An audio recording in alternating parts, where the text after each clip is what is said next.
Hello, everyone, and thank you for being here today. We hope you're healthy and safe during these times. For those heading into the Lunar New Year this week, we wish you a very happy New Year celebration.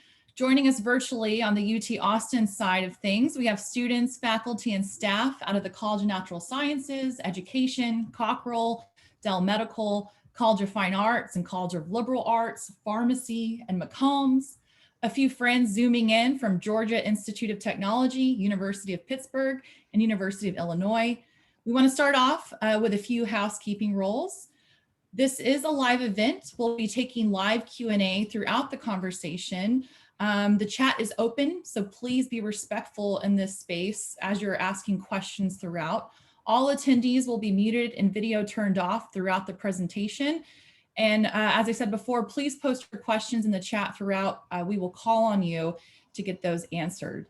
So without further ado, let's get to it. Welcome. My name is Ashley Jennings, and I serve as the Managing Director of the Texas Innovation Center. We are the official new venture and technology commercialization arm and leg of the University of Texas at Austin. We'd love to hear from you. Please connect with us via our email that you saw on the first slide, or reach out to us on our website for office hours. With us today, we have expert Mr. Jim Greenwood. Jim and his wife, Gail, have been involved in the SBIR program for over a decade now. They've taught SBIR, STTR workshops in 48 states, including Puerto Rico and Washington, D.C., offering training through local and regional economic development groups, universities, and federal labs. Jim served as a commercialization reviewer for the SBIR and STTR programs at the National Science Foundation, as well as serving on the U.S. Army's review panel that makes quality awards for the Army SBIR, STTR projects with the greatest commercialization potential. In addition, the Greenwoods have expertise in and are recognized experts in small business incubators and have completed almost 100 incubator consulting projects throughout the U.S. and Canada. So welcome, Jim, and I'll let you take it from here. Okay, thank you, Ashley. Morning, everyone. Let me do a share screen here. Oops. All right. Let's see if we can find the right one here. Here we are. Hallelujah, we can find it. Never know which one they're going to bring up. Anyone else have those issues with Zoom where you're never quite sure exactly what it's going to do for you? And a good case in point is today you'll notice my background is palm trees and a very tropical setting. Yeah, I'm from Florida, but that's not live. That's just canned background. But yesterday I was doing Zoom and my canned background was a lake front, and I did not change it overnight. So I don't know why sometimes it gives me one background, another time different background, but I guess I should be glad it's not anything horrendous or offensive to anyone. So hopefully everybody's okay with nice palm trees there. Our topic today, SBIR STTR. This will be an overview as well as phase one proposal preparation.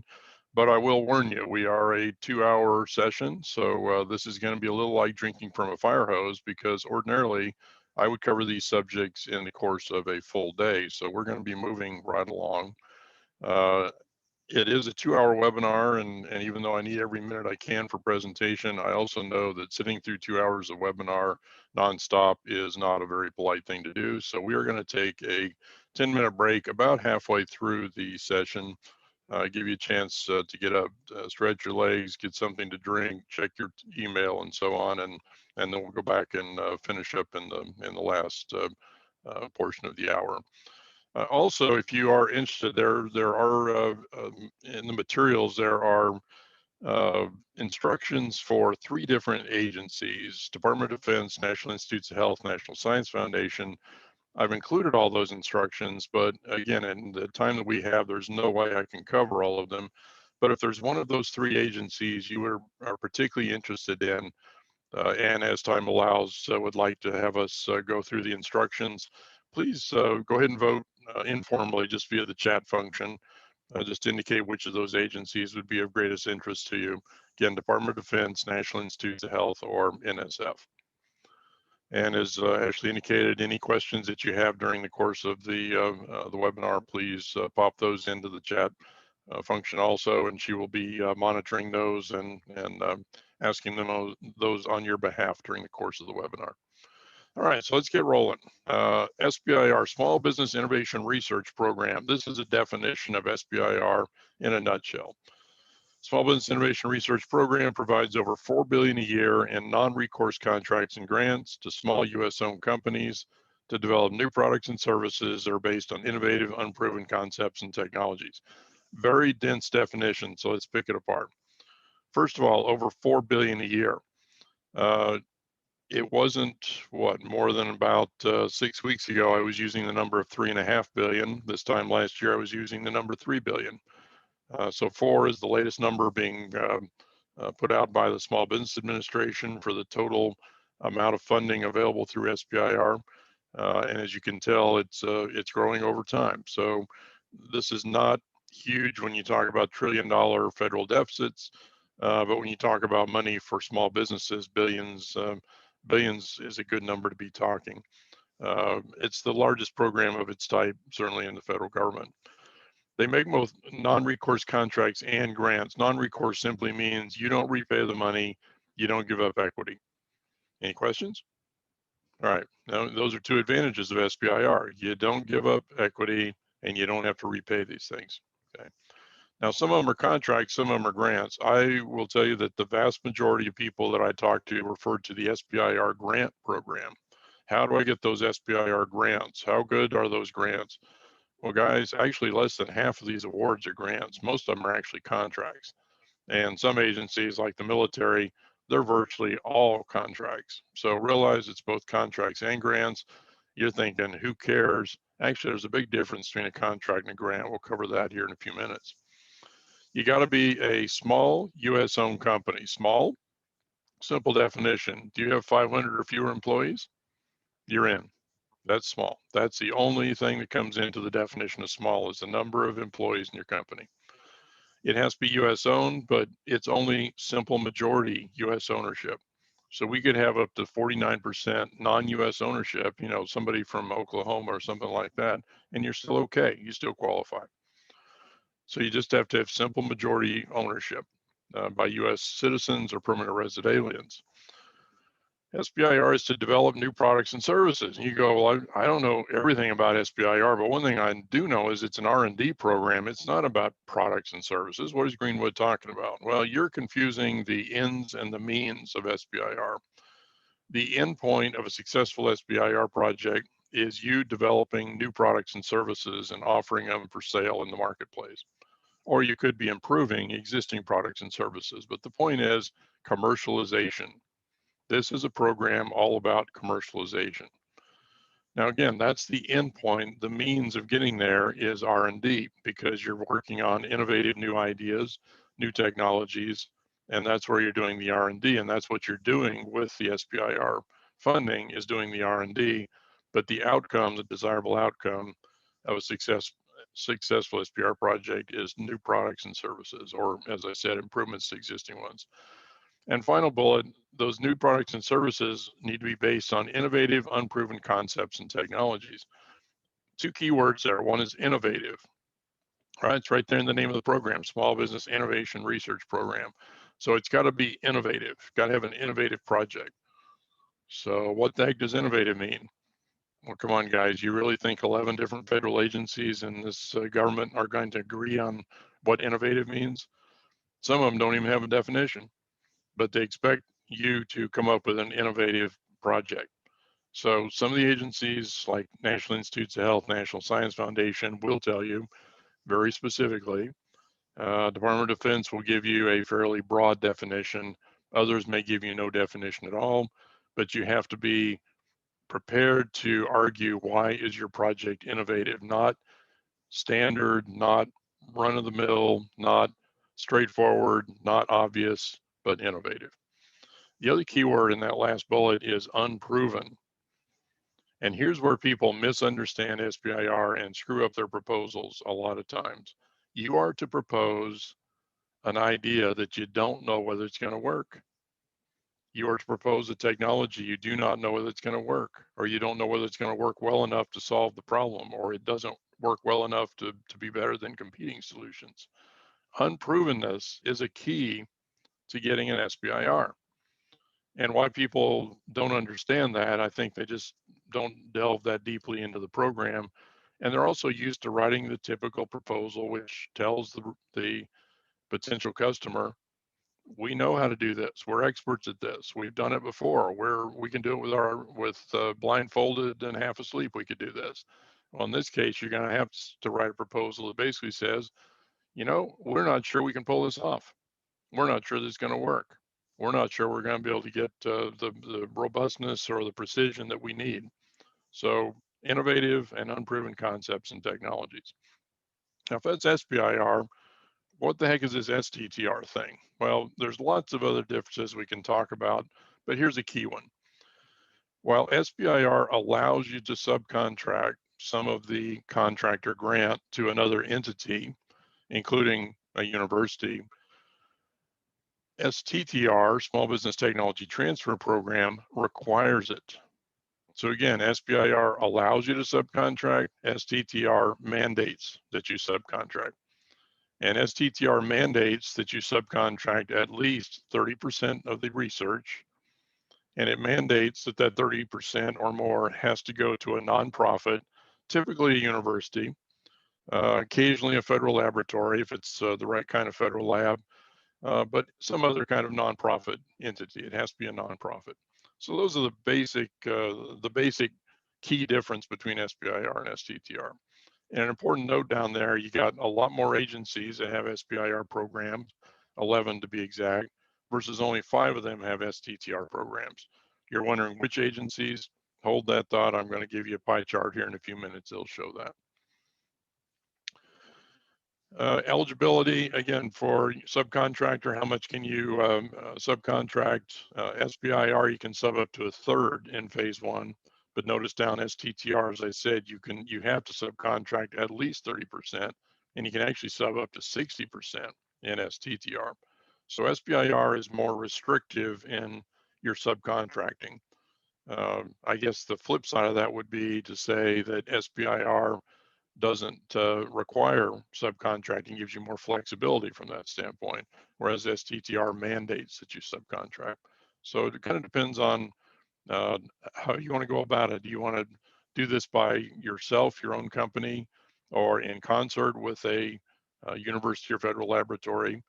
Then that may dictate that you want to go SBIR versus STTR. Notice also on the SBIR, you can really subcontract to virtually anybody or anything. I was talking with some folks the other day, and they were saying, well, there's a company we know that we understand is going to apply for this particular SBIR opportunity, but they're not a small company. How the heck could they do that? And my suggestion to them was, I bet they're coming in as a subcontractor to a small company. If you're a subcontractor on SBIR, you can be a large industry. You can be a Fortune 100 company. You can be a prime contractor. So there's a lot more flexibility in terms of the size and the type of subcontractor allowed in SBIR versus STTR.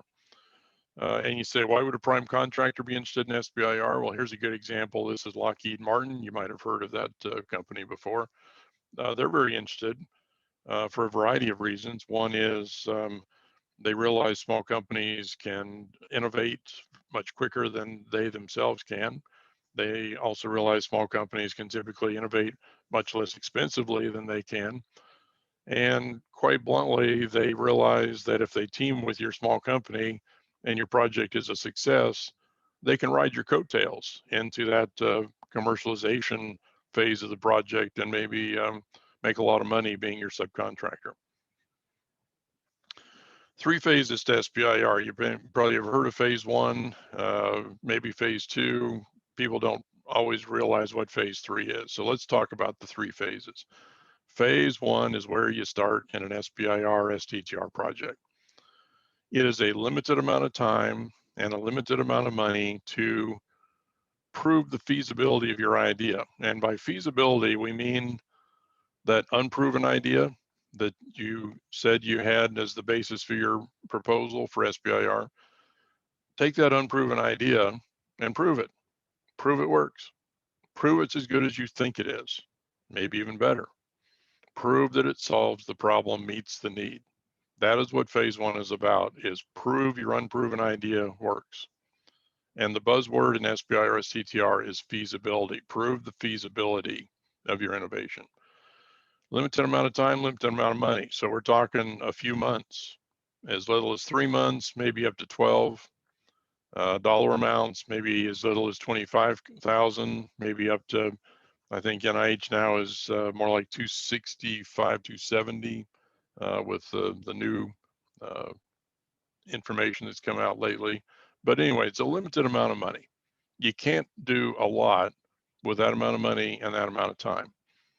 Therefore, don't make a very common mistake, one of the most common mistakes seen in SBIR and STTR, which is over proposing in phase one, trying to do too much. When we ask reviewers, what are the common mistakes that you see? Overly ambitious work plan is a term that we hear time and time and time again, where small businesses are proposing much more than they could possibly do in the amount of money and time that they have in phase one. So phase one, a limited amount of time and money to prove your idea works. Some of you will prove your idea doesn't work. It flops, it falls on its face. It doesn't reach the level of success that you needed to have a viable solution over competing solutions. That's okay. That's actually not a failure in SBIR. That is what SBIR exists for, is to ferret out the good ideas that actually work from the good ideas that were good ideas but just don't work. So phase one, if you prove your idea is infeasible, that's okay. That's not a failure.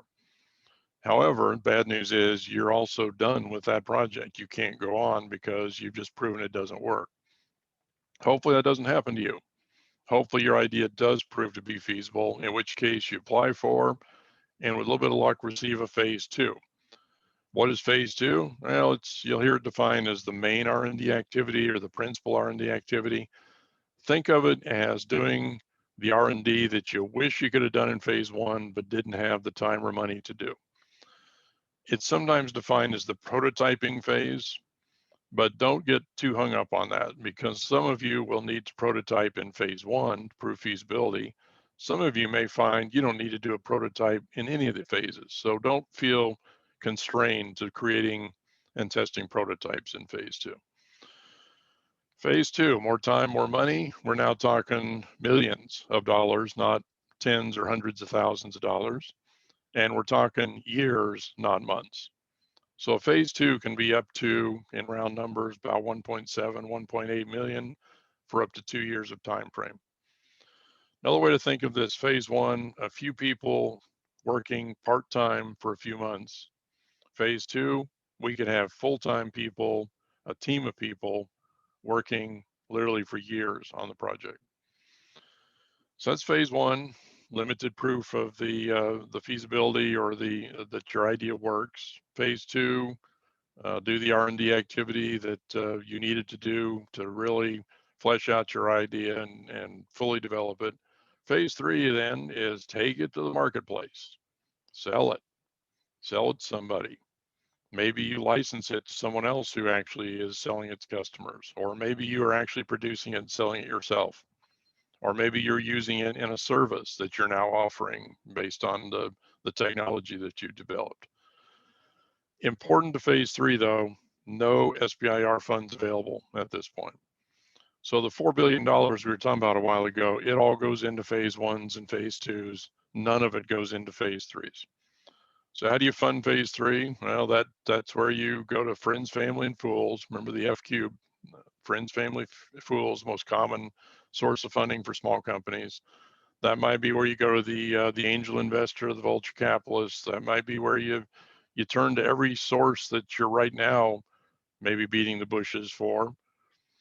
And maybe you're beating them too early. Maybe that venture capitalist doesn't want to talk to you when you just have an unproven idea.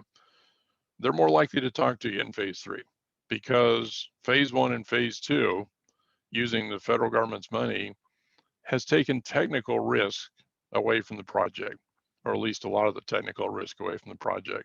VCs are then more willing to come in at phase 3 when technical risk is lessened, if not resolved. And what really remains at that point is market risk or commercialization risk, and that's the risk that the VC will be taking on. All right, so those are your basic phases. Most of you, 99.9% of you, will enter through phase 1, then go to phase 2, etc. There are limited opportunities at 2 of the agencies, notably the National Institutes of Health and Department of Defense. This is note number 1 at the bottom of the slide here. At those 2 entities, those 2 agencies, there's opportunities to skip phase 1 and go directly to phase 2. And the program is actually called Direct to Phase 2. It's only available again at NIH and Department of Defense. Before you decide to take one of those on, though, a direct phase 2, let's talk, because it is a formidable undertaking, and there's a lot of work that needs to be done, a lot of homework that needs to be done. So don't just decide you're going to jump into a direct phase 2 without really pondering what you're getting yourself into. I did say some are contracts, some are grants. So what is the difference? What's the big deal? Well, a contract agency typically comes to you and says, we have a mission. We're having a problem accomplishing that mission. Here is the problem. Can you solve the problem?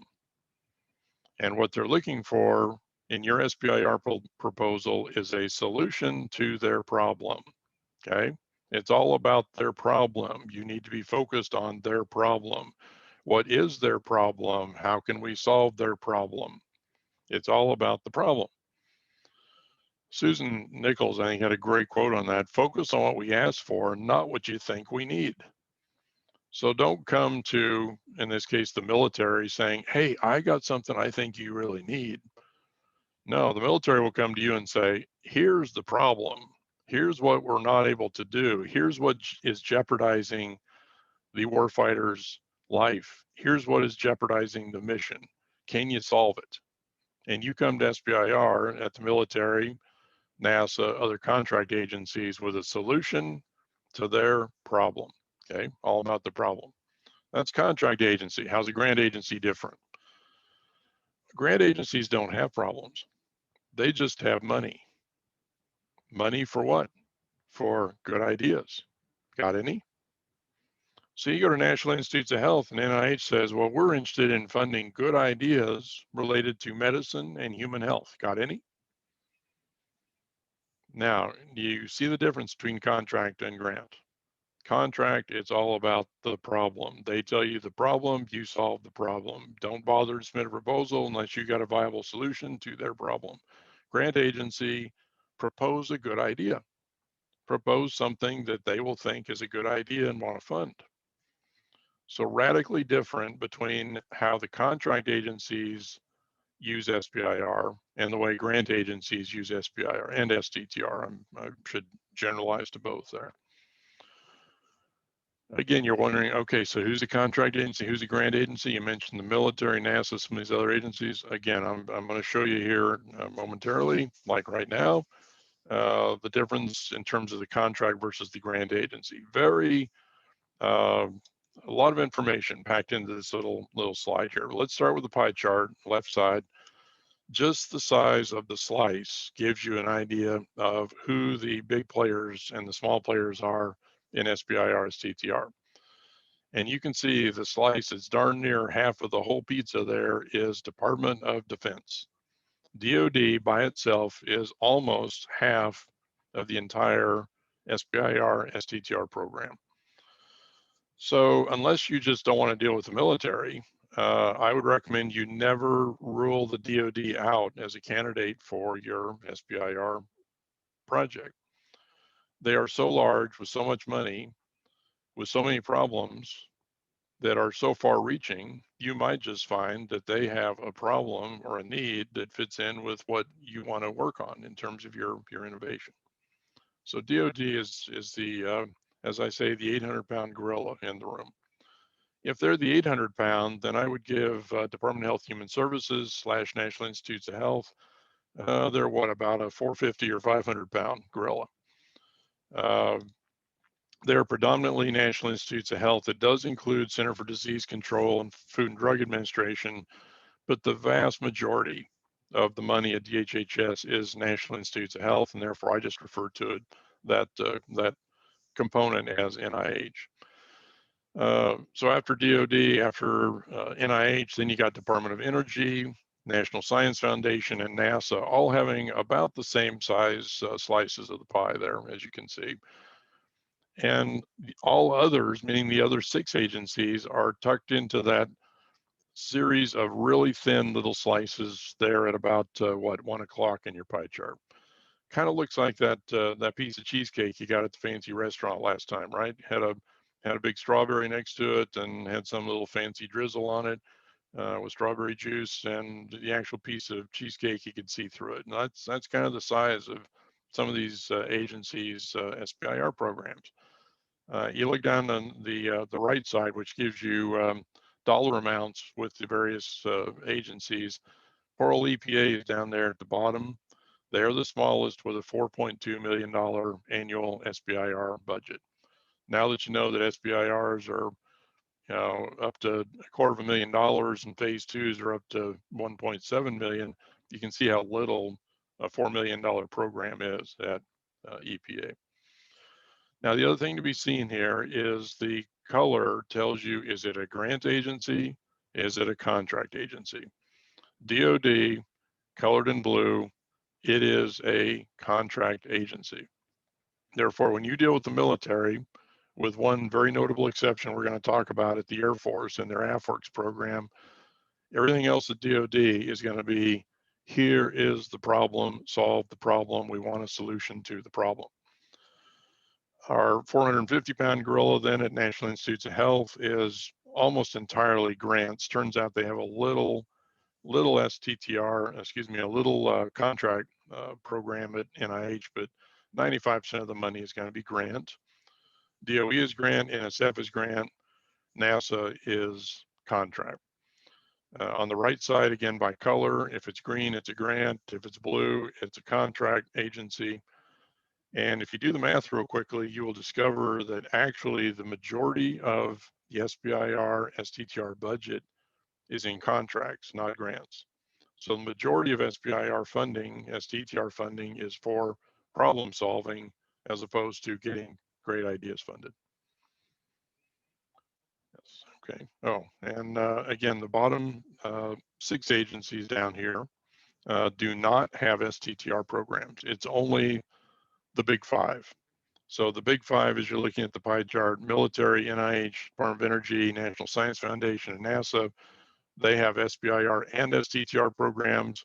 The other 6, with their skinny cheesecake slice of the pie, only have SBIR, do not have STTR. Once again, if you're interested in if as time allows, covering the military's instructions or the National Institutes of Health's instructions or NSF's instructions for SBIR, STTR, please vote via chat in the next next half hour. All right, so when are these proposals due? Well, they're all over the board. You got 11 different agencies doing it how they want to do it.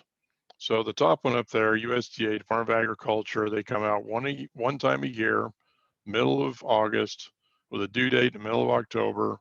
That's your one opportunity a year to submit to Department of Agriculture. Now come down to Department of Defense. They have got 3 times per year. One currently out as we speak, with 2 more to follow later in the fiscal year, and actually in the calendar year as well. Go further down, Department of Energy has 2 per year in their basic program. Then National Institutes of Health has a contract solicitation versus a grant solicitation, and the grant request it comes out once a year with 3 due dates. And then the bottom of the slide, you see National Science Foundation comes out 4 times a year with 4 due dates. Every agency does this a little differently. And you go, why the heck don't they just all do it the same? Because they're different agencies. And they don't sit there and go, gosh, we at Department of Commerce must do this the way that Department of Transportation does it because it's all SBIR. No, they look at it and say, okay, here at Department of Commerce, how can we best utilize SBIR to meet the needs of our agency and our constituents? And they don't frankly care how Department of Transportation does it. There's no concern for consistency. It's just you and me that are concerned for consistency because we're trying to look at an SBIR program, an STTR program, and understand what the opportunities are among the various agencies. If this isn't complicated enough, look at the text box there at the upper right. DOD now has decided, some of the components of the DOD have decided to skip these 3 due dates per year and just put out solicitations whenever they feel like it. And there are a couple out at various times. We've got a couple out right now.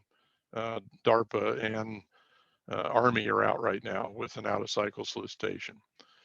So it's becoming more and more challenging, to put it mildly, to kind of keep up on what agencies are requesting proposals and when are they going to request them. But at least this will give you some idea of the approximate time frame. I will tell you there are changes year to year, sometimes very modest. Some more radical. NASA, for example, has been pushing theirs back farther and farther each year, it seems like. We'll see if they continue to do that, or maybe they'll settle in where they are today. I don't know. STTR, similar slide. Again, you have 5 components that have STTR programs. Notice Department of Homeland Security at the bottom, not applicable. NA means basically DHS had an STTR program years ago, but is no longer required to have one, and therefore they do not have one. So it's only Defense, Energy, National Institutes of Health, NASA, and NSF. Notice those that have multiple due dates, like Department of Defense up there, it's the same due dates as the ones that you're seeing for the SBIR program. Don't get confused though. The military puts out entirely separate solicitations or requests for proposals for STTR versus SBIR. So when you see a DoD topic, one of the first things you need to ask yourself, is this an SBIR topic or an STTR topic? Because if it's an STTR topic, you can only respond with an STTR proposal, meaning you'll have to involve a university, federal lab, or other nonprofit. Some agencies like National Institutes of Health, Department of Energy, it's kind of, any of our topics that are for SBIR, you can have the same topics for STTR. Jim, I have a question. Yes. Dan, can you go back to the last slide? You've Sure. got some dates on there for instance, the NSF dates for 2020. Are those going to be the same for 2021 or similar? How do we interpret this? That is a fine question, Ashley, and I wish that NSF would answer it. NSF, as of, and I apologize, I did not check this morning, but as of Friday, had not published the due dates for calendar year 21 yet. And I am just absolutely baffled, because here we are, the middle of February, and the next due date's early March, and we don't know what the due date is. Rumor has it that it will be, and let me go back one more. I think I had, no, not showing it there either. Okay, I remember, I'm remembering informally, someone told me it's going to be the 4th of March of 2021.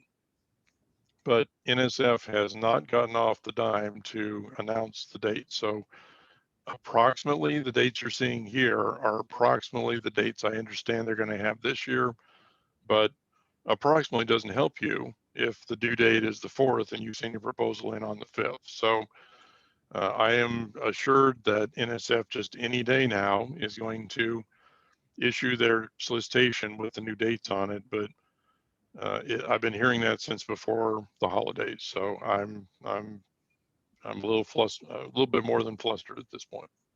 So excellent question. I don't have a good answer. And one last question, Jim, before you head on, is the best time to find these dates on best, I guess, site to find these on grants.gov, or where should people go to find all these? Well, there's another good question with no good answer. It should be on the official SBIR website, which is sbir.gov. But my experience has been they don't always have the latest dates.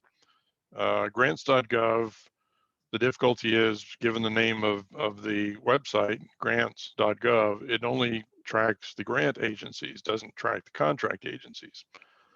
So there is no good place, single place out there. Now, one thing you can do is you can sign up with all 11 of these agencies or any subset that you want to get on their listservs. And then you'll be notified when they establish a date. But I don't subscribe to those listservs because they don't just send you the date, they send you a whole bunch of other stuff. And if you got 11 different agencies sending you a whole bunch of other stuff, suddenly your email gets out of control, or at least mine did. So there is no good source of doing that. And some of you are scratching your head going, how can this be so disorganized and haphazard? It wasn't always this way, guys, but it's gotten this way. And we can hypothesize why that is. I've certainly got some theories myself, but the reality is it's just not that well organized right now, and things are not that well done. In part, it's because when you and I look at the money, it's a lot of money. To these agencies, it's not a lot of money. So they spend more of their time worrying about the big money programs and making sure they're running smoothly and are not so worried about this little program. You got me on two good ones there, Ashley. I'm impressed. All right. What are our chances of success? Phase one, and there's some bars here we don't want to worry about, but second from the left, there's a blue and a red bar for phase one. And this is for National Institutes of Health back several years. Basically, about a 20% chance of getting a phase one. So let me translate. One out of every 5 proposals that are submitted will get funded. Phase one get funded. Another way of looking at that is you may have to submit multiple proposals before one of them is awarded.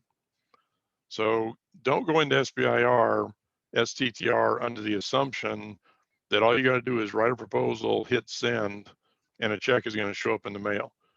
It is very competitive. At least by my standards, it's very competitive. I've had some people in universities say these are great odds, but to me, they're still very competitive. And you need to be prepared to persevere, submit a proposal, get rejected, submit another proposal, get that one potentially rejected. It may take you several attempts. But here's the good news. If you finally get to phase one, go one more set of bars to the right for phase two. Now your chances of phase two go up dramatically. So get your foot in the door with a phase one, tooth and nail, fighting, clawing, scratching, whatever you got to do, get a phase one. When you get it, realize you got a much better probability of a phase two, and start working the phase two, schmoozing with the agency and getting yourself positioned for a phase two. All right, so that's a 30,000 foot overview of SBIR, STTR. Again, I've condensed an awful lot of material into a very brief period of time. If you have questions, something we didn't cover, shoot those into the chat function, and Ashley will bring those forward. In the meantime, I want to jump though and get started on the proposal preparation process, because as you see, it's 7 different steps, and we got to be moving pretty quick through our steps in the time we have. So our first step is to find a relevant topic. You can't just send in a proposal, an unsolicited proposal. You can't just say, I've got this idea, I'm just going to send it in and see what happens. No, you can't do that. You have to send it in on a particular due date, in a particular format, using a particular set of forms, after having accomplished a set of registrations. So it's not unsolicited. You have to submit only solicited proposals. And the solicitation is the agency will say, we are now requesting proposals on the following topics, or we're now requesting proposals in the general area of medicine and human health. And then you submit to that agency by their deadline using their formats on the forms that they require after you've done all the registrations they require. So where are these topics? How do I know what they're interested in? How do I know what the military is interested in? Well, first of all, a little terminology here. I've been using the term solicitation this morning. That is the general term for this request for proposals that you want to be looking for. None of the 11 agencies calls it a request for proposals. Everybody calls it a solicitation, okay? Oh, I'm sorry. Did I say everybody calls it solicitation? Well, actually, not everybody does. DOE and NIH call it a FOA, funding opportunity announcement. Military calls it a BA. Yeah, they're into sheep at the military. It's a BA. No, it's a BAA, broad agency announcement. USDA uses RFA, request for applications. My personal favorite, not on the slide here, is NOFO. Doesn't that sound cool? NOFO. Hey, we just issued our NOFO, Notice of Funding Opportunity. That is what NOAA, National Oceanic and Atmospheric Administration, calls their solicitation is NOFO. You're going, how am I going to remember all this? Guys, if you'll just remember the term solicitation and use that term, all these agencies will understand that. You use the term request for proposals, they will slap you upside the head. But if you use the term solicitations, you'll be okay. All right, so where are we going to find these solicitations and all the topics that are found within them? Well, in the old days, believe it or not, they actually printed these things and put them in the mail and sent them to you. Can you believe that? Actually sent them to you. What happens today? Well, we're a paperless government, you know. Yeah, we're so paperless, we're a cheap government. So we basically say, we're going to put it on a website somewhere. You find it, and you find our topics in the website. So where do you find the website? Well, the easiest two ways to do it is either go to our website, go down the SBIR page, scroll to the bottom. We're linked to all 11 agencies at the bottom of the page. Or you can go to the official website, sbir.gov, and with a little bit of finagling, you should be able to find the website for each of the agencies there. Now, when you get to the SBIR website for one of these agencies, you're probably going to do the deer in the headlights thing, meaning you're going to kind of glaze over going, whoa, what am I looking at? Where's the solicitation that Greenwood said I'd find here? Well, I said the solicitation is there. I didn't say it's going to be easy to find. These websites are notoriously badly organized, or they try to play hard to get. NSF tries to play hard to get and make you go through several pages and several exercises before they'll show you the solicitation. So the point is, when you get to the agency website, eventually, hook and crook, you will find the solicitation, but it may take a little searching just to get there. And you go, wow, that's an awful lot of work. You know, can I just you know, submit a proposal to one agency and not worry about it? Well, you can, but the bottom point, the last point down here is, you may be surprised where a topic is found. Topics pop up in weird places where you don't expect them to be. For example, you might be sitting there saying, I've got some very innovative ideas for early detection of breast cancer. I'm going to submit an SBIR proposal on my early detection methods for breast cancer. And you're sitting there in your all-knowing wisdom saying, and I know that I'm going to be submitting to National Institutes of Health because breast cancer is obviously human health and medicine. Well, then that would mean you're apparently unaware of the major breast cancer research program that resides in the Army. Yeah, that's right. The Army has a breast cancer research program. You're going, you got to be kidding me. No, I'm not kidding you. Why is it in the Army? As I understand it, when they were creating the special breast cancer program, and there were certain people in Congress that really wanted this, they didn't want to put that special breast cancer program in an agency where it would just be research. They wanted it in an agency where it would be implemented. There would be solutions implemented and brought out to solve problems and help avoid breast cancer and make breast cancer less lethal. And for whatever reason, the powers that be thought the Army was the right place to do that. They decided NIH was too researchy oriented, but why Army? I don't know, but that's my understanding of how that program ends up over there. The point is, and this is exemplified in my meatball chart here, you don't always know where you're going to find the topic that fits your interests. And the one we just been talking about, life sciences, that's your last column over there, far right-hand side. Everywhere you see a red meatball, that's marinara sauce, the meatball says that agency has life science topics.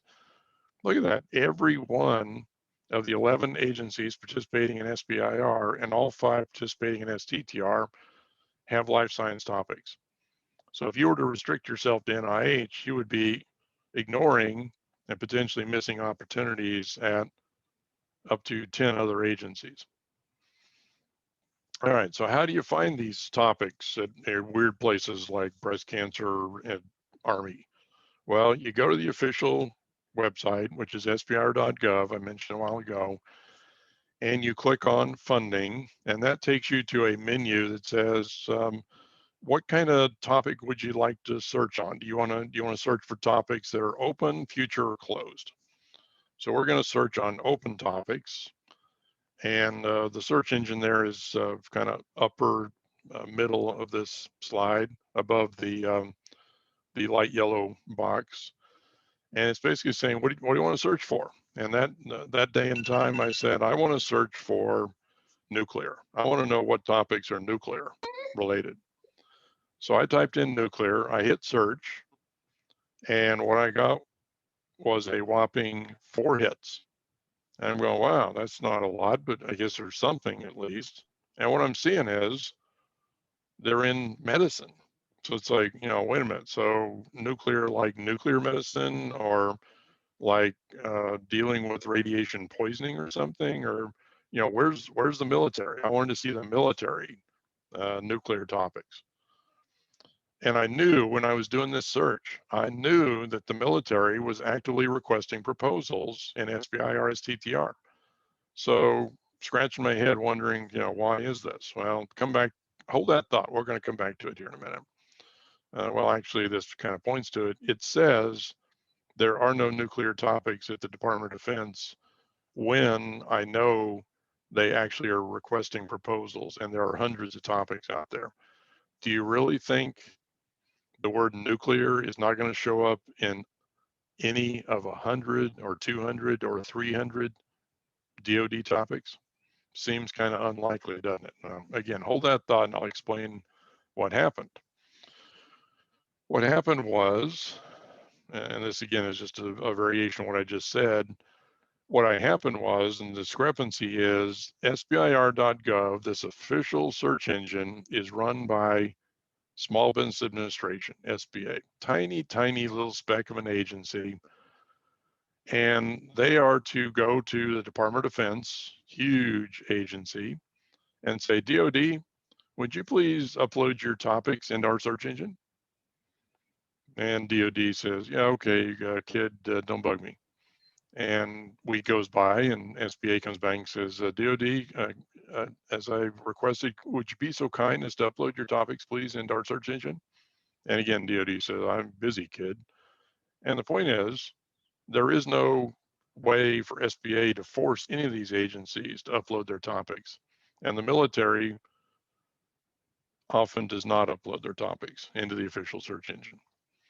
I think some of that is the attitude of the military is we have our own search engine. If you're interested in the military, you ought to use our search engine, not this silly SBIR.gov search engine. So for whatever reason, again, you're going to find SBIR.gov often is not populated with all of the currently open topics.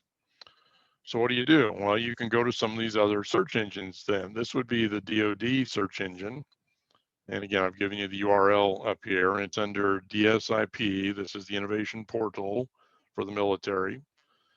And you pull down under topic info, here's topics and topic Q&A. You can also reach it here on the sidebar. Click on that. Takes you to this screen.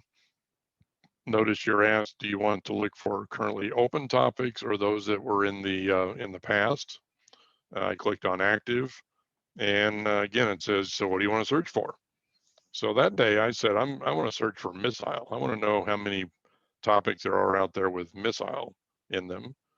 And I hit search and I got 3 topics, and you can see the 3 listed below. All 3 are Army, and I can actually click on any of them and see the full detail of the topic.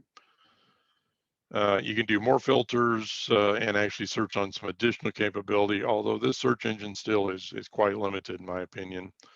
You can, though, link to the actual topic itself. This is the full topic from the DoD solicitation, telling you what phase 1, phase 2, phase 3 are about. Again, it's a contract. They want a solution to the problem. They're telling you how to go about reaching the solution. Even some Q&A. This is a point where if you want to, you can ask questions about the topic. Now, my black text box there asks a really important question, though, is why were you asking questions in this manner rather than calling up the topic author or the TPOC for this particular topic and asking them? And you go, well, what's the difference? Well, the difference is if I pick up the phone and ask my questions, I will get answers, but only I will get the answers. Whereas if I ask questions in this DSIP Innovation Submission Portal, I'll ask the questions. Who gets the answer? Well, I get the answer. You get the answer. Ashley gets the answer. Ben gets the answer. Everybody in the world gets the answer, including all of your competitors who are trying to submit the same proposal on the same topic. So it's much better, in my opinion, to ask your question one-on-one with the technical point of contact when it's allowed. And there is a 30-day period when that's allowed before they go into blackout. When you into blackout and the person won't talk to you, then you can do your Q&A as shown here. Another search engine that's large will be grants.gov. You may know grants.gov as a way to submit grant proposals, but it's also a way to search for topics in grant agencies. It's just grants.gov. Click under search grants. A more elaborate search engine, as you can see here on the left side. I was searching for SBIR and COVID, and I got 4 hits. I can then click on the first one. It tells me here's the synopsis. I want to then click on related documents. When I get related documents, I get that there are 2 documents. I click on the first document, and finally I get to the solicitation. In this case, it's a USDA solicitation. But as you can see, it's not just tell grants.gov you want to see SBIR and COVID, and it goes right there. You have to go through this little chain of command that is kind of long and drawn out, but eventually would get you there. So there are several options for searching for topics, basically involving SBIR.gov. I would still do it, even though realize it's very limited and maybe very incomplete.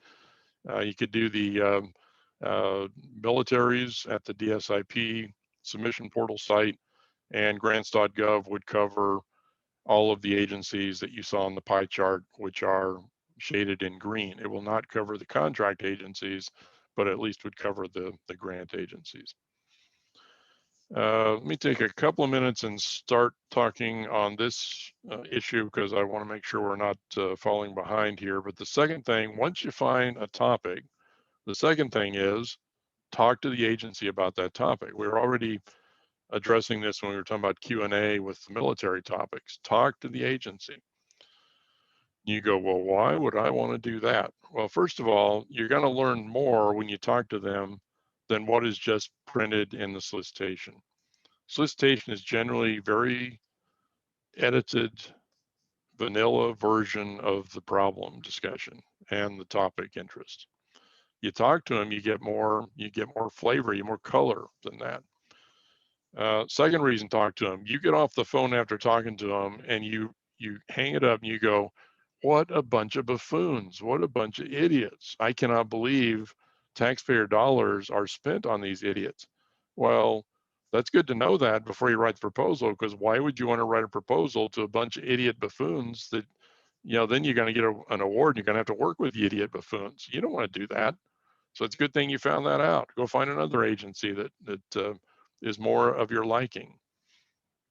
If no other reason, they tell you to. So a couple of quotes there. DOD, during the pre-release period, proposing firms have an opportunity to contact topic authors. So the first 30 days after the DOD releases their solicitation and their topics, you can talk to these people. You can pick up the phone and talk to them. After that, they go into a blackout period. And even National Institutes of Health, the Health and Human Services, SBIR and STTR omnibus grant solicitations, permit researcher-initiated topics. With any specific ideas, you should speak directly with the SBIR program manager around a month before the deadline to gauge their interest. See, NIH will fund projects related to medicine and human health if it's a good idea. Is your idea a good idea, in their opinion? How do you know? Talk to them. And if your idea is you have a new diet plan, and the diet plan is you're going to reduce gravitational pull in the northern hemisphere, and therefore people will weigh less, and therefore they will be less concerned about their weight, I'd run that one past the NIH folks before I write that proposal, because you might find they're not very encouraging of that particular proposal. Very innovative, but I don't know. So who do you want to talk to? Well, you don't want to talk to the SBIR office, because they're just going to tell you, the rules about SBIR and when your proposal's due and that kind of stuff. They don't tell you and they don't tend to know the specifics about the topic. So it's the program directors, it's the topic managers. At the military, it's called a TPOC, technical point of contact. Even potential users who might be customers would be people to talk to. When? Contract versus grant agency. Here we are differentiating contract and grant again. Grant agencies, you can talk to them anytime. Anytime you can talk to them. Contract agencies, they are very restricted on when they will talk to you. Only a few contract agencies will talk to you when they have a solicitation actively on the street and requesting proposals. How do you talk to them? Well, you just call them up late at night on their personal cell phone and get them out of bed and start talking. No, that's just plain rude, and you're not making any brownie points, and they're not gonna like you, and that's gonna disfavor you when your proposal shows up. So what do you do instead? You email them, because email doesn't interrupt them. And the email says, "Hi, I'm very interested in your topic, XYZ. I do have some questions. May I have 15 minutes of your time at your convenience anytime within the next week to speak with you about my questions?" Now, the email does not interrupt. When they get it, they are within 15 seconds of reading, they know what you want. So it doesn't interrupt them very long. You are putting them on notice that you only want 15 minutes of their time. So you're putting them on notice, you respect their time, you're not going to waste their time. And you are very polite. You say you'll be at their convenience anytime the next week to have that call. You go, why bother with the phone call? Just email your questions. Hopefully they'll email you answers. You'll be all done. Well, two reasons. First of all, don't you think the answers are richer when they're spoken than when they're written down? See, if you write to me at NIH about this idea of reducing gravitational pull in the Northern Hemisphere, if I write an email back, it will be a very diplomatic, very proper email, because I don't want that email to come back and bite me in the rear end sometime in the future when you give it to your congressman. But if it's a phone call and you spew out your idea, I might just, because it's so crazy, I might go, you got to be kidding me. Is that really what you're planning to do here? And that more spontaneous response is rich. It tells you what's the person's gut reaction to what you're talking about. The other reason that I like phone over email is, let's say you get 15 minutes of a person's time at the agency. Would you like 15 minutes of their time talking? Or would you like 15 minutes of their time typing, particularly if they type with 2 fingers. When things are going well, they type with 2 fingers. How much are you going to get in 15 minutes? Maybe 1, 2 questions answered. Versus if they're talking, almost everybody can talk faster than they can type. You will get answers to maybe a half dozen to a dozen questions. So I like requesting a chance to talk with them via email because it's polite, but I want to convert that to a phone call if they're at all willing to do it, because it's just a better way to get information, in my opinion. How long is the conversation? Again, 10 to 15 minutes, because you don't want to tie up their time. They're live. They've got a lot of other people demanding time, wanting time. They got a lot of other responsibilities. In most cases, they don't have time to spend an hour with you or a half hour with you. How do you get value out of a 10 to 15 minute question call? Ask a question, and then, very important, shut up. Let them answer the question. So ask your most important priority question first, then shut up, let them answer. Then ask your second priority question, shut up, let them answer, and continue that for 15 minutes. You'd be amazed how much you'll learn in that short period of time. All right, so let's, there are a couple of agencies that require you have this communication with them before you submit a proposal. Let's hold that till after the break. I have got 11:02 Central Time, so let's come back at 11:12, and we will pick up the conversation at that time. And if Ashley's got any more questions, we will address those at that time. And again, don't forget to vote if you prefer to look at instructions for NIH, Department of Defense, or NSF. If you want to vote for one of those, please do that via the chat function. We'll be back in 10.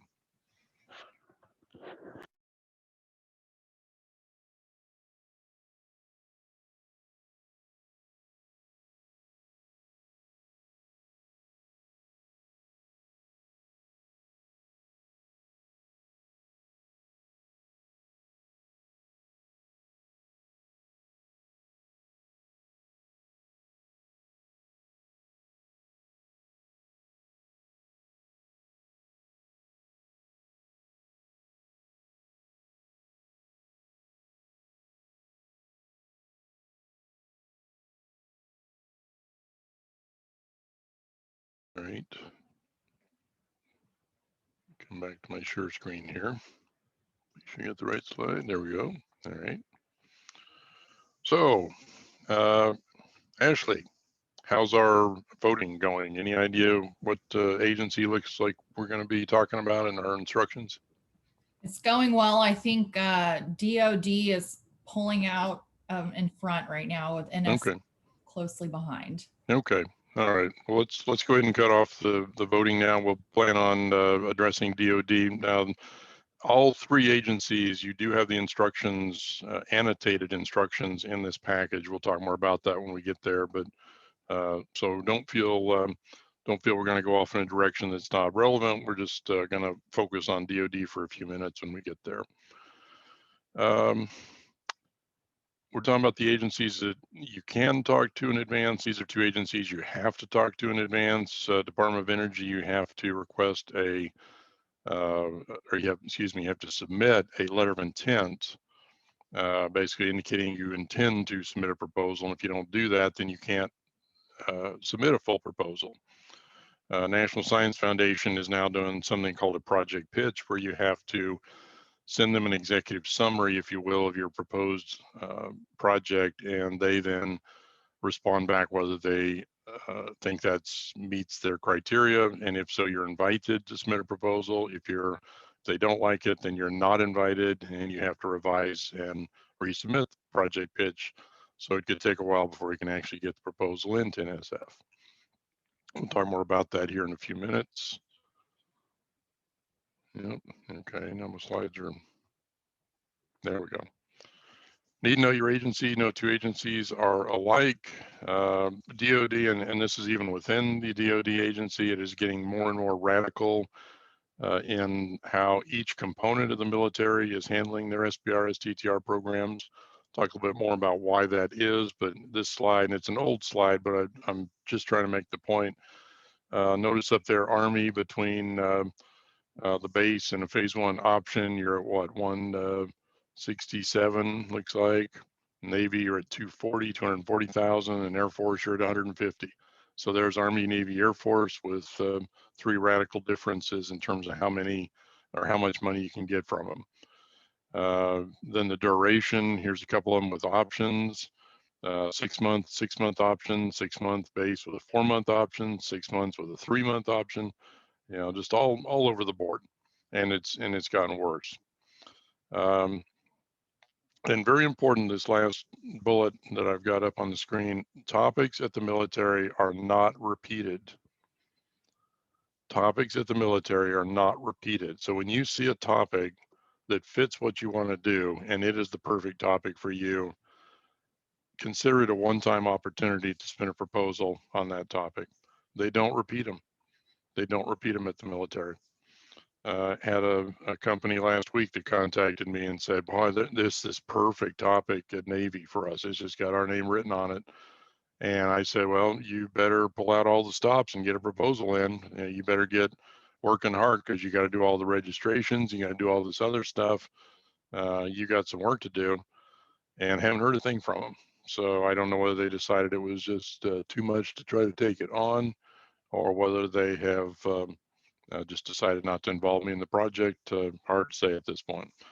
Again, just I'm not going to go into all this detail. This is just the complexity of the military right now. You know, you got the first column there of blue boxes is the components, Air Force, Army, Navy, SOCOM, and so on, that you might be familiar with. Then the greens and the reds are pretty straightforward, SBIR versus STTR. But then you get into the last 3 columns over there, and suddenly you've got regular and AFWERX and standard, and you know, all this different terminology that just gets pretty crazy. There's direct phase 2, out of cycle, and just all sorts of craziness that they all go off into at that point. Pointing to one that people are particularly interested in, I'll put it that way, is AFWERX. This is part of the Air Force, and AFWERX, as you see the quote there, a catalyst for Agile Air Force across industry, academia, and non-traditional contributors. And it's basically a think tank, if you will, a skunk works at the Air Force for trying to get SBIR projects done faster, quicker, more agile, more nimble than they have been in the past. They are the one exception to what I said earlier about the military having closed topics, having problems that you have to address and solve. They are the one agency that steps forward and says, do you have something that you think the Air Force might be interested in? Do you have something you think the Air Force might benefit from? If so, send us a proposal. So they have this one topic amongst hundreds in the military that is open to pretty much anything you want to submit. So that's kind of the special AFWERX solicitations with the open topic. We could spend all the remaining time and probably then some talking about pros and cons and what AFWERX has done well and what they've screwed up, and the enemies that they've made and the progress they've succeeded in making. It's just very controversial. The future is very unclear. I think the crystal ball is very unclear about where AFWERX will go. Yeah, I've been known to say, are they the kind of leading the new military approach to SBIR, or are they about to be the train wreck, slow motion train wreck that everyone will avoid in the future when they talk about how to do SBIR STTR. In addition to AFWERX, DARPA, which is the think tank of the military, Defense Advanced Research Projects Agency, they are doing their solicitations separate from the 3 that I showed you earlier in the calendar. Basically, they put out one solicitation for like a year, open for a year, and then periodically they'll just release a topic and say, we now want proposals on this topic. We want proposals on that topic. And you're given like 30 days to submit a proposal under each of these little topics that pop out. So very out of character with what the military has done in the past. Now, the Army right now has literally within the past couple of weeks come out with out of cycle solicitation itself. Only SBIR, not STTR. And they have 2 topics that they have put out with due dates in March. A lot of inconsistencies, in my opinion, between the out-of-cycle solicitation and these topics, because, for example, the solicitation says, look to the topics for instructions on how to prepare your proposal. And you go to the topic and there's no instructions there. So just inconsistencies like that, which, you know, we could say are just sloppiness, but if you're trying to write a proposal, it's at best it's annoying, and at worst it can be detrimental to your response to the solicitation. And then you got kind of the regular topics coming out under the regular solicitations that are due on February 18th. Now, if you are really interested in getting immersed into DoD, I am doing an all-day webinar tomorrow specifically on the DoD SBIR STTR programs. It's being done for some folks up in Wisconsin, but they have opened the doors to non-Wisconsin attendees who might want to participate. Go to our website and look down under conferences, and that will lead you to a URL that you could go to register for that if you're interested. What the heck is going on with the military anyway? What's the deal? Well, the military has decided, primarily with AvWorks pushing this along, that they need to be smaller, quicker, nimbler, and more innovative in their new technologies and improved capabilities than what the old SBIR STTR program was able to do. So they are trying to find ways around the old 3 solicitations per year, 60 days to respond, 4 months to evaluate, 2 months to negotiate, and then get the phase 1 underway. They're trying to look for ways around that. The other thing that's been going on is they've been bringing on both a new support contractor and standing up a new submission portal concurrently, neither one of which has gone very smooth over the past probably 1.5 years now. They've been trying to do this. So that's the other issue with the military right now, is just trying to get their support network and support contractor in line with what they need. All right, NSF, we fund almost anything. It's a high quality project. They got 24 topics. You see those in the middle of the slide here. They are broad topics. And in NSF's opinion, they cover everything you could imagine. You don't have an idea that does not fit one of their 24 topics.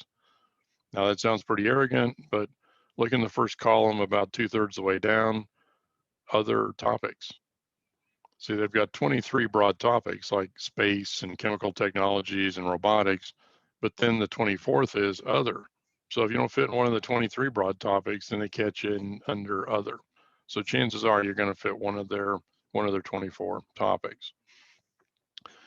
They are very proud of their breadth. We will accept a proposal on any topic, as we were saying. That's the breadth. The narrowness is, and I don't think they're as good as communicating this narrowness. They're only interested in projects that meet 2 criteria. One, they have to be revolutionary.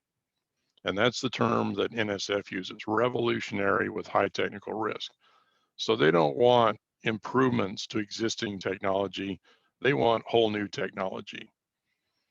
So they're very adamant. They don't want enhancements, improvements. It's got to be state of the art, outside the box, totally different than what other people are doing. At the same time, number 2, they want great commercial potential. So it's not just, it has to be very risky, but boy, if it does work and you can overcome the technical risk, this is going to sell like hotcakes. So again, broad topics, great, but then very narrow when it comes to the kinds of projects they actually want to fund. And this project pitch, where you have to send in the executive summary, is supposed to help them determine whether you're in the narrowness like you need to be. Busy slide, but let me just say there are those at NSF who feel that SBIR STTR is only for startup companies. Now, they don't really define startup, but let's say a couple years or old or newer. And I think they are picking up on this by saying that we are a seed fund. SBIR STTR is a seed fund, and therefore we will only use it to seed companies, new companies. I disagree with that definition of seed fund. I think seed fund, as it applies to SBIR STTR, is to seed new ideas, to seed innovation, to seed new technologies. And that's what they ought to be funding with SBIR. So I think they're confused about seeding companies versus seeding technologies. But they're not asking my opinion. And I don't think this is widely held across all of the program officers at NSF. Just some of them subscribe to this, and just want you to be aware of that in case the one you end up working with subscribes to this. NSF, you got to submit the executive summary or project pitch, and until you submit it and it's approved, you can't submit your full proposal. And that could be just a brief delay to have the project pitch, or it could end up delaying you for a quarter of the calendar year. We could talk more about that if you want. And then NIH, the other big agency we're emphasizing today, they've got all sorts of variations on the phase 1, phase 2 that we talked about a while ago, phase 1, phase 2, phase 3.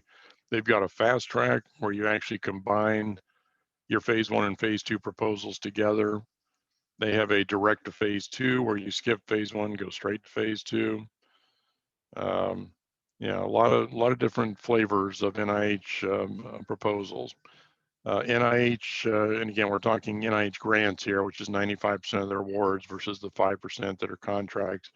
NIH grants, the proposals can be resubmitted and resubmitted and resubmitted and resubmitted. You can just keep revising them, resubmitting them ad nauseum if you want to. Preliminary data, very important at NIH. You are to have, in my opinion, some preliminary data, or you are at great risk of your proposal being rejected for that reason alone. Now, there's nothing official in the instructions that says that will happen, but it's more of the reviewers that, in my experience, have the attitude that they want to see preliminary data. You go, so what's preliminary data? Preliminary data is early evidence that you the company, you the subcontractor, you the consultant on the proposal have generated that says your innovation might just work. It's not convincing evidence. It's not proof, because that'd be a feasibility study, but it's early evidence. It's early indications, let's say, that your idea is going to work. That's preliminary data. Very, very important in an NIH phase 1 proposal, in my opinion. And we offer some comments about other agencies, but in the interest of time, I'm gonna bounce past that. This differentiates, contrasts the three agencies that we're kind of emphasizing, NSF, NIH, and DoD, in areas that they differ and are similar. And very important, let me point to the last row down there. When it comes to phase 3 and having a customer, NSF isn't going to buy what they fund in your SBIR project. NIH is not going to buy what they fund in your STTR project. The military will often buy what you develop in your SBIR STTR project.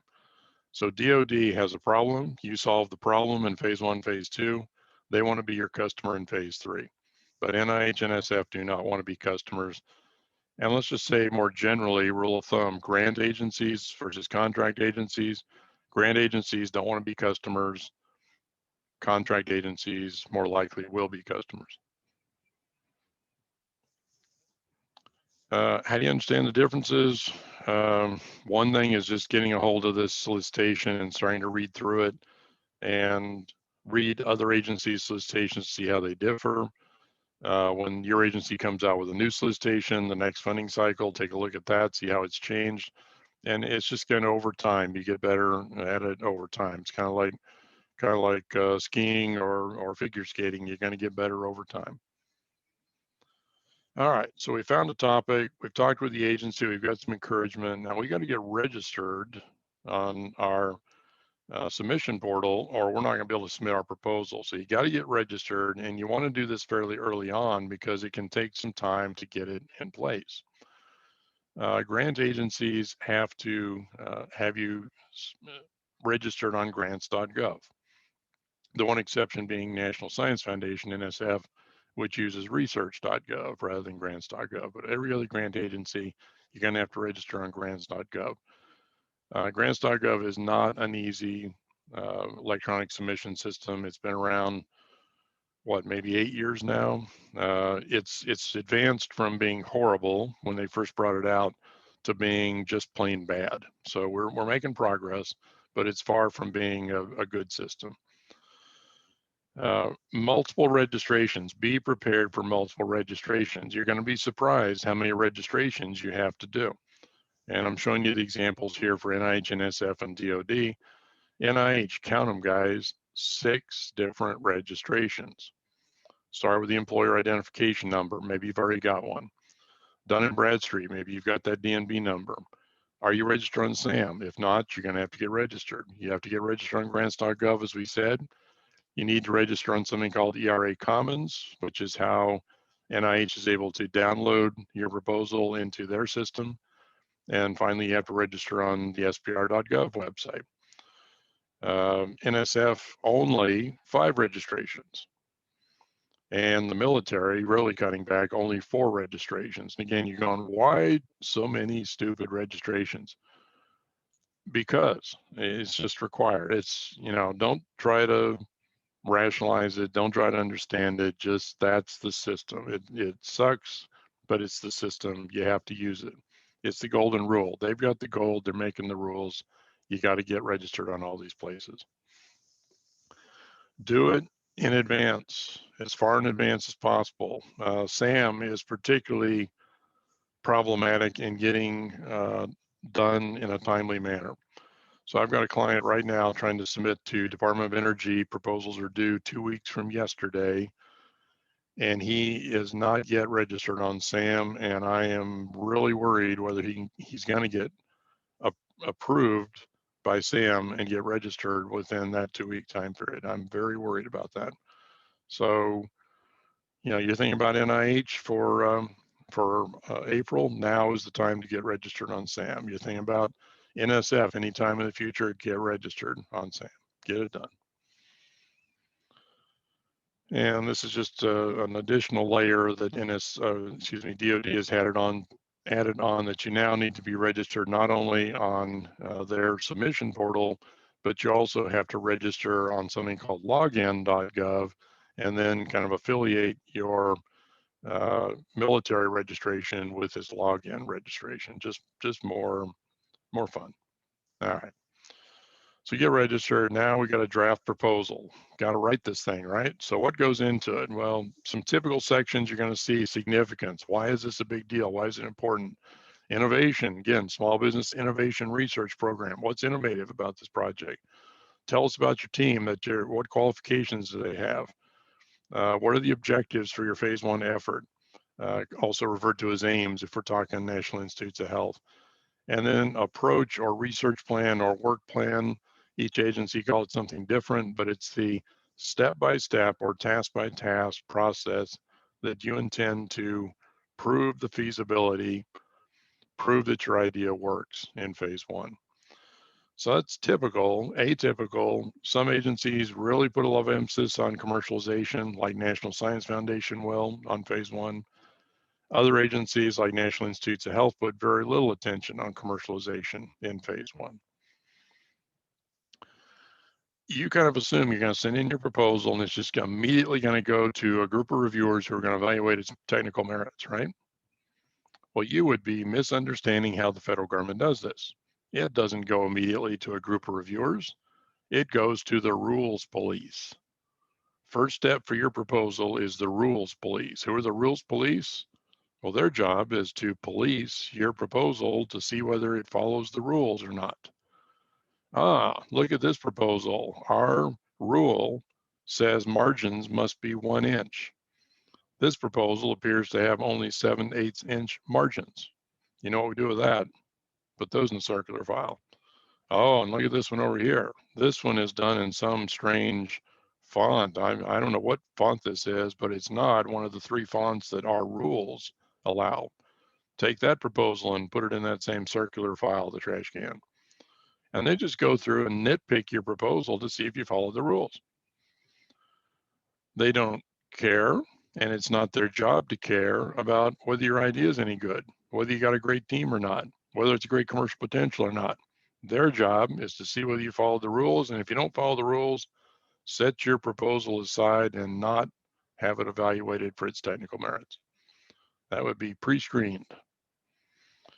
How many proposals get wiped out at this level? I've never seen data across all the agencies, but a couple of data points here. DOE said about 19% back in FY11. I believe last year DOE number I saw was more like 6%. You go, oh, only 6%? Yeah, well, let's say it's 6% of 2,000 proposals. That's 120 proposals hitting the trash can with no review of their technical merits. 120 proposals times how many hours each one of them took to put together? It's a major waste of ideas, of time, of resources. So realize the rules police are the first ones to see your proposal, and unless you just don't care that it gets thrown out for nitpicks, then you ought to make sure you followed all the instructions and don't give them anything to throw you out on. Get past the rules police. Now you get the technical reviewers looking at the proposal, the quality of the research, the commercialization potential. Each agency has a little different scoring process. I think the military likes selectable versus non-selectable. NSF, excellent, very good, good, fair, poor. NIH, numeric score, and like golf, lower score, better. So each agency has their own approach. Technical reviewers will have something to say about your proposal and will have some influence about whether it gets funded or not. But ultimately, shown in number 3 down here, a decision is made, do you get funding or do you not get funding? And look at the example, Department of Energy, 641 proposals got fundable scores by the reviewers, were suitable for funding, but only about 1/3 of them could actually be funded because that's all the money there was. So how does DOE get from 641 that are fundable to 229 that actually get funded? That's a black box. We don't always have much insight into what the ultimate decision is based on. But I will tell you, in my opinion, it can help. I don't think it's going to hurt. It can help if you qualify as a woman-owned business, minority-owned business, veteran-owned business, disabled veteran-owned business, located in a hub zone, located in an enterprise zone. Any of those things might be enough to take you in this example from the 641 of fundable and get you into the 229 funded. Now, the agencies will adamantly deny that they consider gender, ethnicity, race, geographic location, military status. But to me, it makes sense that they would consider that because one of their criteria for SBIR is to increase women and minority participation in the programs. And also, they got to make a decision. Aren't those reasons to help support a proposal because they are underrepresented populations? So again, I would not shy away from indicating if you qualify woman-owned, minority-owned, disabled veteran. And by the way, it's called self-certification. You don't have to be certified 8A, for example, as a minority-owned business. You simply say, I believe, based on my understanding of what constitutes a woman-owned business or minority-owned business, I believe I qualify. You're self-certifying. You have determined that, and you don't have to do anything beyond that. Except if the agency says your minority status has been challenged, how did you come to that conclusion that you're a minority-owned business? Then you'd have to prove it. This is just an example of what the rules police would use. In this case, it was Department of Energy. And again, you can see at the bottom, they're not hiding anything. They're telling you they're going to throw your proposal out if you don't follow all these nitpicks, like checking all the boxes on the cover page. Jim, quick question. Yes. Ashley. Mm-hmm. Does majority of ownership need to be women-owned, minority-owned, et cetera? Presumably, the more of the owners underrepresented groups, the better, or does it matter? I don't think it matters, because all they're going to ask is, are you woman-owned or minority-owned? And it's majority ownership. So 51% is no less qualified than if you're 99 or 100%. But one thing you couldn't do, you couldn't be, let's say, 33% woman-owned and 40% minority-owned, but they're not the same person. Then you say, well, you know, between the two, I'm more than 50%. No, but in neither category are you 50%. So you wouldn't qualify woman-owned, you wouldn't qualify minority-owned. And then follow-up question, is it acceptable to submit to more than one agency, to send a proposal to 2 agencies before hearing back from them? Short answer is yes. Smart strategy, because you're getting your idea out into multiple places to potentially get funded. Main concern is that the agencies get nervous when you do that, because they're afraid that you might not tell them when you get multiple awards and take multiple pots of money and then double charge the government, which has happened, and people have gone to jail for it. So very importantly, when you see the instructions, there will be a question along the lines of, are you sending a similar related proposal somewhere else? And you always, if you're doing what this is being suggested here, you would indicate, yes, I am also sending this proposal to National Science Foundation. And then I would go on to explain a little bit how that proposal might be a little different than this proposal. And I would include a statement to the effect that our company understands that we cannot receive duplicative awards for the same research. And that just shows that you understand the rule and are not going to violate it. So good questions. All right, so let's look at a sample set of instructions here. The military turned out to be the first one up, so that was the one that we voted the most, got the most votes. Again, I'll be very brief here in the interest of time. This is just an org chart to give you an idea of the organization and content of your DoD proposal. It's organized by volumes. That's what the military likes to use, is volumes. So you're going to have 6 volumes to your proposal. Now, in the old days, volume 5, volume 6 didn't even exist. We only had 4 volumes till a few years ago. Then suddenly volume 5 and volume 6 popped up as optional volumes, and most agencies didn't even allow volume 6. This funding round, FY 2021.1, 21.A, says you must include volume 5, you must include volume 6. And as I'm showing towards the bottom of this slide, volume 5, the 2 mandatory attachments to volume 5 are a disclosure about any of your relationships with foreign funders, customers, research institutions, anybody, anything that's foreign, and also certifying whether you are using any telecommunications or video equipment that comes from basically mainland China. So these are a couple of brand new requirements that have to be included in your volume 5. And actually the foreign disclosure, only if you have some foreign, a foreign national on your team, you got customers who are foreign, some of your banking relationships are foreign, whatever it might be, then you have to include this disclosure. If you have no foreign relationships, then you would have no disclosure on volume 5. These would be the instructions, and these are actually the current ones. We just did these. They're hot off the presses, so the ink probably isn't dry yet. And notice I've annotated a whole series of comments here. Let's keep, irritation down there, comment JG5 down there. The stupid help desk is open 9 to 5, Monday through Friday, Eastern time.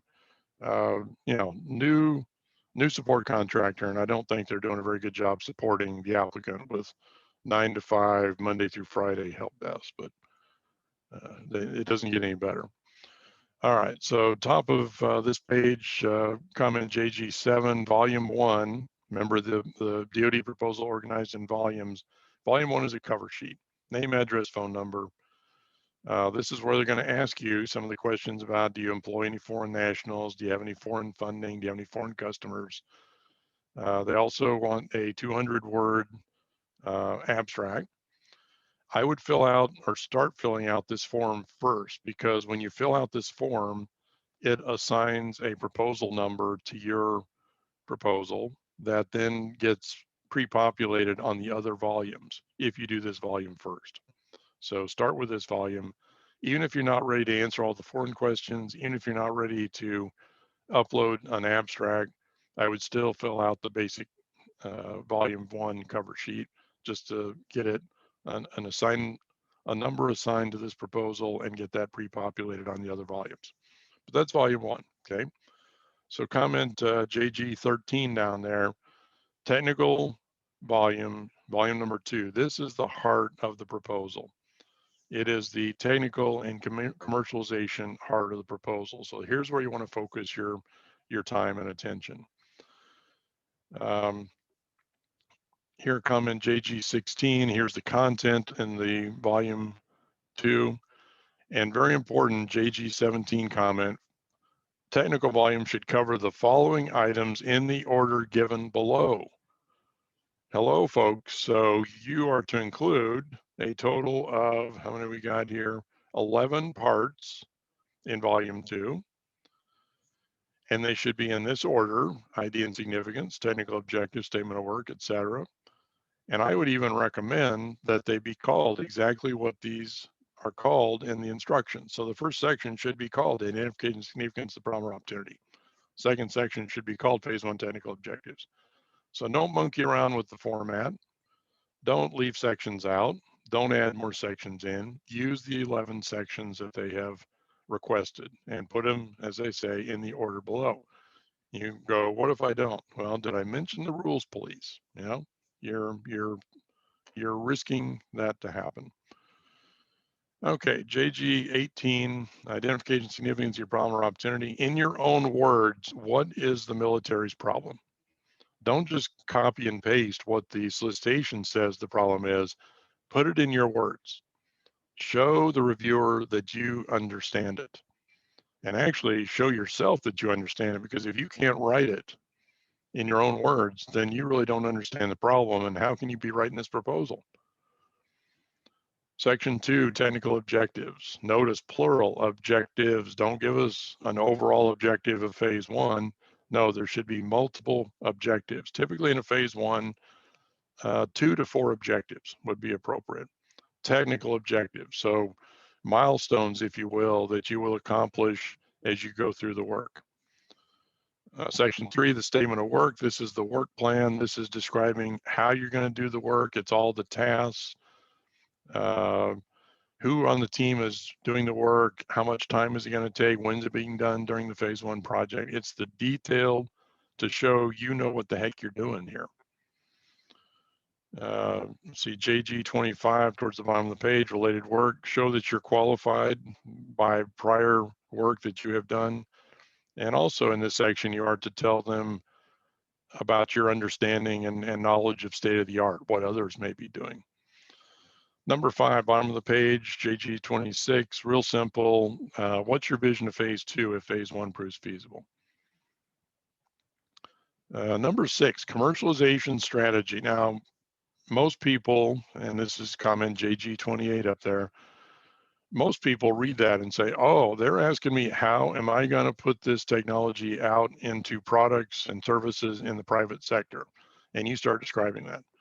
That's actually a misunderstanding of what the military wants. The military wants in section 6 for you to explain how you're going to get this product or service into the hands of the warfighter in phase 3. So in approximately 1 page per the instructions, explain how you're going to get it to the warfighter. And if you at the end of that page want to include a sentence or two about, oh, by the way, there's some non-military applications we're interested in pursuing once we've solved the military's problem, fine, add that. But this section should be predominantly about how you're going to get it into the military and into the hands of the warfighter. Oh, by the way, it says approximately 1 page, make it 2. This is comment JG29, make it 2. Because if everybody else writes 1 page, you write 2 pages, it will show this is a more important topic to you. And commercialization is overall a very important topic to the agencies. Number 7, this is JG, 31 and 32. Resumes, if you want to include them, are going to count towards the page count in volume number 2. And the page count is usually limited to, at most, 20 pages. Some of the components, Navy now likes 10 pages. So you put in a 3-page bio for your principal investigator, you're really going to shortchange the other sections. So this needs to be an abbreviated resume or bio for the PI and maybe 1 or 2 other key people. Foreign citizens, if you have any. Number 8, include, disclose who they are. Number 9, facilities and equipment, describe anything that you have, anything that you're going to be bringing to it. Number 10, towards the bottom of the page, your subcontractors, consultants. Again, up to 1/3 of the project can be done by sub-awardees. Here is that number 11 is that section on to the individual who asks, can I submit the same proposal multiple places? Here is where you would indicate in the DoD proposal that you are sending it somewhere else. This would be the required section, number 11. All right, then comment JG41, you got volume 3. So out of our 6 volumes, volume 3 is the cost proposal. There is a template you have to use on the submission portal, which really doesn't work very well, but you have to use it. Volume number 4 of our 6 volumes is the company commercialization report. It basically is to score companies that have had prior phase 1s and phase 2 awards. You go, well, I'm brand new, I've never had that, so I guess I don't fill this out. Well, you still have to fill out volume 4 in that you have to say, I've never had any SBIRs or STTRs before. If you don't do that, you don't have a volume 4, your proposal will be incomplete and it won't even light upload it, much less have the agency review it. So just answer, no, I've not had any, and it will be fine. Volume 5 is, here's where you stick a whole bunch of support documents that don't fit anywhere else in the proposal, including the 2 requirements on foreign involvement in your project. Other agencies, you'll see here, comment JG52, other things that people will sometimes stick in volume 5. I've seen at least one of the components in the military say you can put full resumes if you want to into volume 5, but something very careful to read, and this I've seen at Navy. Navy says, well, sure, you can stick anything you want to in volume 5. And then Navy says, but we're not going to read it. We're not going to evaluate it when we're evaluating the proposal. So it's pretty much for things that are irrelevant to the proposal's, fundability and content. And then finally, down towards the bottom of the page, JG55, here is the volume 6 of our 6 volumes. It's fraud, waste, and abuse training.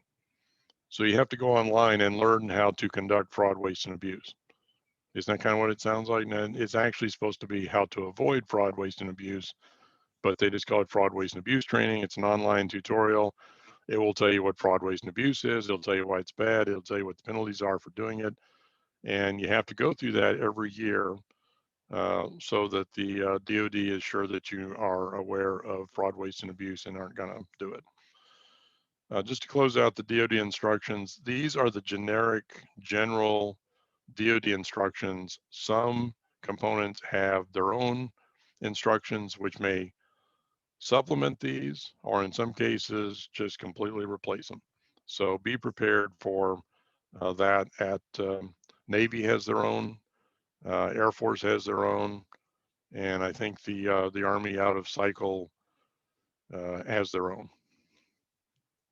All right, and then we're going to skip here a bunch because here are the instructions for NIH. So just showing you again, there are instructions in here for NIH. Here's the instructions for NSF.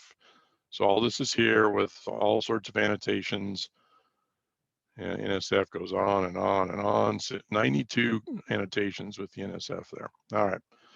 So get this thing drafted and then get a review before you submit it, because, and in interest of time, I'm just going to burn through these.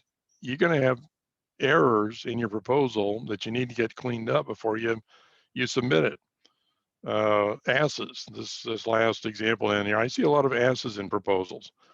And I think it's because you were trying to write assess and you typed real fast and dropped the last S off. Next thing you know, you got asses. Well, that's a sign that you messed up there, and spell checker isn't going to help you, quite frankly. This is another one. This was a fairly recent one. It was a proposal on splinting, on how to. They had an innovative new splint for when you break your arm or your leg, how to splint it. And this company said, well, yes, our PI is trained in advanced spitting. And I thought, well, gee, what a thing to brag about. And I didn't even realize there was, kind of amateur spitting versus, I know, professional baseball players are advanced spitters, most of them, but, and of course it was supposed to be advanced splinting, but they messed up and spell checker didn't catch it. So this is one reason you have a humanoid lead the proposal, is they'll catch these kinds of mistakes. So use spell checker, don't trust it. You probably missed something in the instructions because they are not always crystal clear. They're sometimes spread all over the place. I would recommend you have somebody look at your draft proposal before you submit it. Somebody within the company, but not somebody that was involved in writing the proposal, because they're tainted. They kind of know what is in the proposal and how it's organized. Get somebody that doesn't know anything about it. Give them the proposal, give them the solicitation, let them have at it. Maybe your teenager is highly critical of everything you do in your life. Let them take a shot at it, get some benefit for the criticism. Just basically anybody who's willing to really be truthful with you and be tough. Okay. The UT system, University of Texas system, does have a support program for a number of assistance that you can get if your project has a UT tie to it. So it's required that there be some UT tie to it. We've worked with dozens of teams now, about 400 different consultations. I'm actually the individual that provides this one-on-one assistance. So if you are interested in this and you do have a UT tie, and actually being at the I think the Texas Innovation Center or the UT Austin Incubator would both be considered UT ties.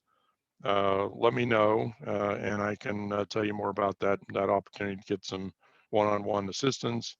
And the UT system pays for it. It's no cost to you.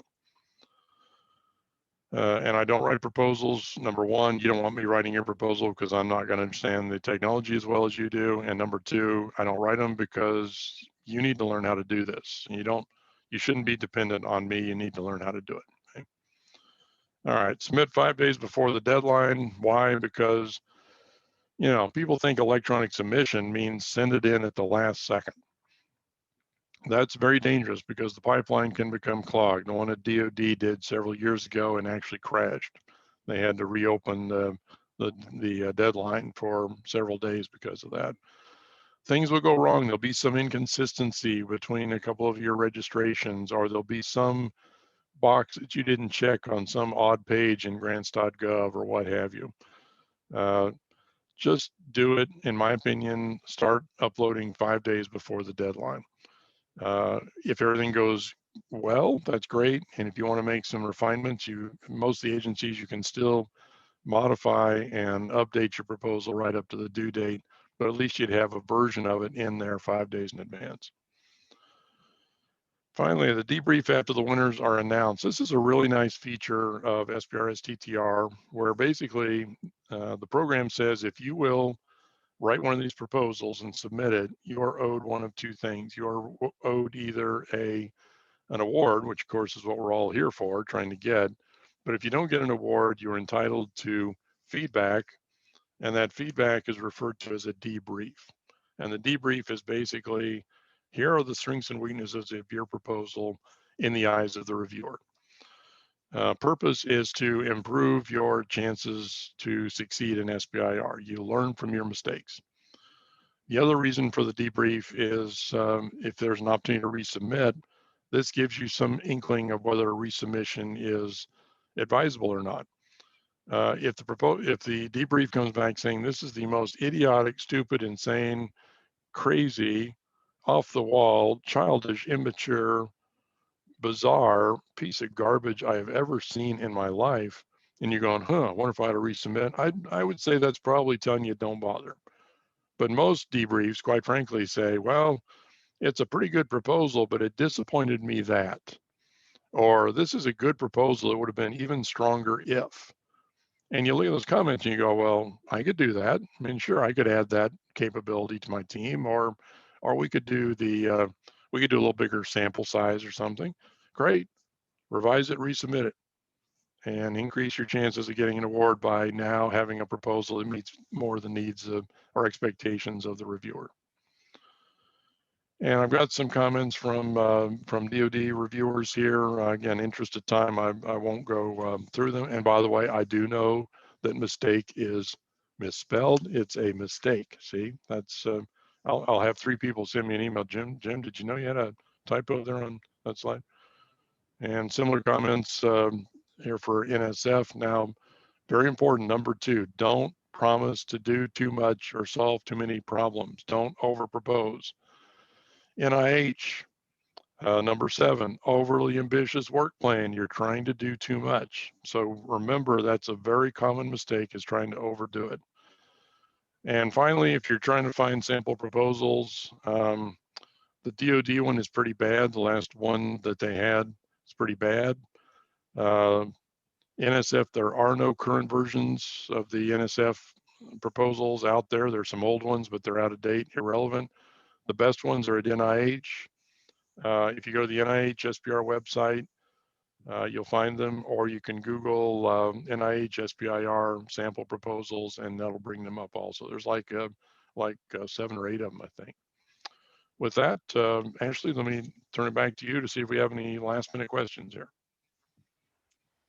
I think you covered them all, Jim. Thank you so much for leading us through this today. And thank you everyone who joined. We'll be sending out a follow-up email with Jim's contact information, the video from today, as well as the presentation. And if you have any further questions, please let us know at innovation@utexas.edu. We'd love to hear from you. And Jim, thanks again for being such a great partner and friend here at UT System.